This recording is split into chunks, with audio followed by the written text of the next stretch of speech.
আর 16 তারিখ ছিল আমাদের পুপুরানির জন্মদিন।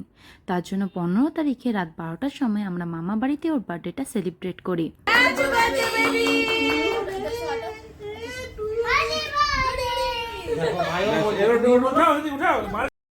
আর 16 তারিখ সকাল সকাল সবাই মিলে চলে গেছিলাম পুজো দেওয়ার জন্য মামা বাড়ির কাছে একটা মা দুর্গার মন্দিরে। প্রায় 1 বছর আগেই এই মন্দিরটা প্রতিষ্ঠা হয়েছে। আর এই মন্দিরটা যখন প্রতিষ্ঠা হয়েছিল সেই উৎসবে আমরা সকলে এসেছিলাম। খুব ধুমধাম করে মন্দিরটা প্রতিষ্ঠা করা হয়েছিল। সেই প্রতিষ্ঠার কিছু ভিডিও আমি আপনাদের সাথে এর আগেই শেয়ার করেছি। পুজো শেষ হবার পর বাড়ি ফেরার পথে আমরা একটা জায়গায় দাঁড়ালাম। কেন বলুন তো? ধুসকা খাওয়ার জন্য। কারণ ঝাড়খণ্ডের ফেমাস ফুড হচ্ছে এই ধুসকা। মা আগেও এটা বাড়িতে বানিয়েছে, কিন্তু রাস্তায় দাঁড়িয়ে খাওয়ার মজাটাই আলাদা, তাই না? যেমন হচ্ছে ফুচকা।